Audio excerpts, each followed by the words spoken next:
Welcome to the Spector Creative channel. I'm your host, Scott Toy Guru Neitlich. And if you're new to this channel, aside from introducing myself, hi, this is Scott Toy Guru Neitlich. Oh wait, I just did that part. I am a big toy collector. One of the things I've collected the longest has been Star Wars 3 3/4 action figures. I have a huge passion for these, especially ones from the original trilogy. I do a whole series going wave by wave, doing the history of this scale and this brand since 1995. But what makes me a little different from every other collector out there is I'm also a toy-making professional.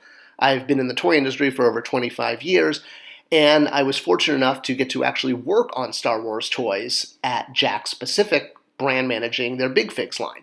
I never worked on 3 3/4, but between my experience being a brand manager at Jakks and Mattel and other companies, and collecting the 3 3/4, I wanted to do a video as a follow-up to what I did comparing the 3 3/4 to the 6-inch in terms of price value and talking about how that was a big reason why 3 3/4 was struggling at retail, but that isn't the whole story, and I realized there was a lot more to tell. So this video is really more about when did 3 3/4, and specifically the Vintage series, which is kind of the greatest 3 3/4 line we've had, when did it get derailed? When did it actually fall off the tracks? And how did we get to this point? So let's do a little toy history. Obviously, in 1995 is when Power of the Force 2 came out and relaunched Star Wars to a ideally new generation, although only 10 years had actually gone by since Power of the Force 1. And while the bulk of the first figures were all muscular and bulked up from using the Solo Flex, this line gave us some firsts for collectors. A lot of characters that we'd never had in the Vintage line that we'd been asking for that really brought the collection to a new level and showed the possibility of new Star Wars figures. Not just getting old figures, but getting characters we never had before for the very first time. So we could build out an even bigger line than we ever imagined. Once Power of the Force 2 ended, the line morphed into other sub-brands, things like Power of the Jedi, and again, more characters continued to roll out, both characters that were reissues or rather upgrades of figures we had as a kid from the original Vintage line or Retro line, original line, as well as things like even fans' choice figures, where fans were allowed to vote on who got to come out. And we continued to get more and more characters to expand our Star Wars toy collection. There were still going to be your main characters. Darth Vader would show up on every type of card, but new characters continued to populate as well as even better updates of characters we'd gotten. We got more aliens, more background characters. It looked like 3 3/4 was going to be the line that would dig the deepest. Despite the fact that Darth Vader, the most popular character, would need to show up, we still got original versions of characters like Boba Fett from his animated debut in the holiday special that we'd never had before. It was still Boba Fett, but it was a little new. And then we also started to get things that Hasbro Kenner said we would never get, like a McQuarrie concept figure. This was something fans were asking for from pretty much the launch of Power of the Force 2 in 95, 96, and originally Hasbro said this was totally off the table. But lo and behold, for the 30th anniversary of the brand, we got a whole subset, including double convention exclusives of all of the main cast in the McQuarrie concept. We also got other things that we were told we would never be able to get, like Jocasta Nu, the librarian from Attack of the Clones, Episode 2. When fans had asked for an example of a figure that Hasbro would never make, the brand managers in an online Q&A said Jocasta Nu. And I don't think this was a deliberate ploy like New Coke. I don't know, was New Coke even a deliberate ploy? But being told you can't have something is basically the biggest way you can get fans asking for it, because we always want what we can't have, and suddenly when we were told we couldn't have Jocasta Nu, the demand skyrocketed to the point that she had to be produced, albeit for a fan channel. And then we finally had the Vintage series. Well, actually, Jocasta Nu was part of this, but as far as the main line. Now, this was the series that really stood out, but again, it was something that fans have been asking for figures to be released on vintage-style card backs from the 80s, and again, this was something that Hasbro said they wouldn't be doing, and they said that until they did do that. So many of their rules tended to get broken over time, and that's a good thing, because, hey, they're listening to fans. Fans who really saw Star Wars figures as not just action figures, but art pieces that could be displayed, and having them on the vintage card back allowed for this. So, how did we get to the point that the vintage collection was pumping out some of the best figures we'd ever had to suddenly kind of derailing itself and going from perfect incarnations of characters we had as kids to meh? How do you go from awesome to meh so quickly? Well, that's what I want to deep dive into, and as a brand manager in the toy industry, I do have some insight. And it's not just because redecoing figures is less expensive or reissuing figures on vintage cards is just a packaging execution, but there are specific points in the line, and I want to try to provide some insight from being in the toy industry to why this happened. So the first thing to look at is the rise of the 6-inch Black Series.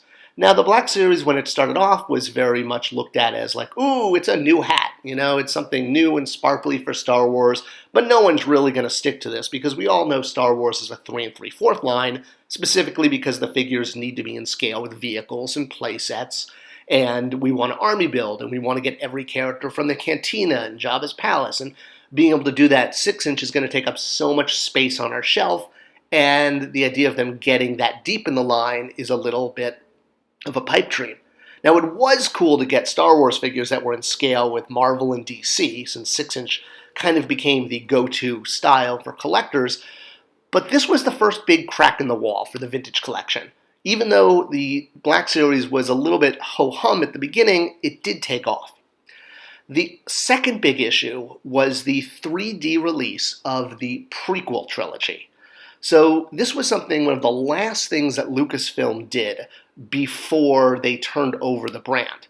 And it was meant to get a whole new generation of kids, since 10 years had gone by, into Star Wars by showing them the prequel trilogy in 3D. And hey, maybe if that worked well, we'd get the original trilogy in 3D. Well, while the plans were set and very robust, and there was product rollout set for this, posters, PR campaigns, after we got episode 1 in 3D, this happened. No, the Death Star didn't come and blow up Walt Disney. Walt Disney bought Star Wars. And when they bought Star Wars, a lot of plans that were in place got thrown out the window. And I can tell you as a brand manager, as much as you have to accept this, it's very difficult logistically when plans get interrupted because there's a 3-year rollout design timeline, and they had a whole bunch of figures planned for the Episode 2 3D release. You can tell from the card art. This was an Episode 2 themed. They even showed figures that were going to come in spring of 2013 that were designed to support the Episode 2 3D release, which would then be followed up by Episode 3. And this line was canceled despite being previewed for fans. Now, we did get most of the figures for this line. We didn't get that awesome A-Wing fighter character, but most of the line did show up, and packaged samples of how it was supposed to originally show up on Build-A-Droid card backs did show up online and was briefly available on Amazon. And I can tell you as a brand manager from experience, when a toy line makes it this far, that production is underway, the train is already full speed, and taking it off the track at this point is going to create sort of vibrations throughout the line, I guess would be the best way of putting it. It's going to cause issues that are going to hit everywhere. So the line that was meant to go with Episode 2's 3D release was rebranded as part of the Black Series, and the figures were put on dark cards with green stripes that emulated kind of the Imperial hallway lighting, and it looked cool. But the problem with this is that calling these figures the Black Series, while you also had the 6-inch Black Series on shelf at the same time, was, well, as they say, setting the line up for, I don't want to say failure, but you weren't set up for success, which is the line people in the toy industry like to say a lot. The cards did get updated once or twice, but they were still considered part of the Black Series, and the vintage line had been dropped. Now, the next big misstep was when these figures were packaged in boxes, and figures were rearranged and moved around. This Luke in particular was originally designed to be a very different Luke. You can tell from the way the hair was done. the figure was supposed to be Luke Skywalker on Jabba's sail barge when he was fighting during the Battle of the Pit of Carkoon. And his hair is like all, fluffy in the wind and stuff and parted on the wrong side. This is one of the only times in the movie his hair is parted like this, and this is why the figure had hair parted on the wrong side. Well, when Disney made the decision to incorporate deleted scenes into the Blu-ray release, the figure that was in development was changed and called Luke Skywalker lightsaber construction. More figures would follow, some of them re-releases, some of them not the greatest choice for a highly articulated figure, but they continued to come in these boxes instead of cards, and that was very, very similar to what was shipping with the 6-inch. So this led to mass confusion, shall we say. And yeah, I know hardcore collectors can tell the difference, but for your casual fan, being able to tell the difference between a 3 3/4 figure and a 6-inch figure, when they're both in very similar boxes as far as packaging, in person you can tell because one is bigger than the other. But when you're looking at images online, and online ordering was starting to become more and more the thing that people did, it was, with Entertainment Earth, Big Bad Toy Store, Dorkside Toys, well, it led to a lot of confusion of people ordering a product and getting something that was either smaller or bigger than they expected. So that was a big crack in the wall too, putting two scales in very similar package. All right, next up in the derailing story was the Phantom Menace wave. So the Vintage series had a wave of Phantom Menace figures, and to say these were overshipped is almost an understatement. The reason they were overshipped is because the brand managers were looking at historical marketing reports. When the Phantom Menace originally came out in 1999, the toys were a ridiculously huge hit. And without taking into effect, you could say, mitigating factors, such as the fact that this was the first Star Wars movie we'd had since we were kids, I mean, not counting those Ewok movies, the madness invoked around Episode 1 was something that the brand manager saw as, oh, we can just repeat this. Episode 1 sells great. I mean, I was right there as a customer doing this madness. That literally is me buying Phantom Menace toys. And Phantom Menace, on the night it came out for that midnight run, literally made $1 million in 24 hours, which is one of the quickest to $1 million that a toy line has ever achieved. And the brand managers essentially assumed that this was an event that they could repeat. I was wrong.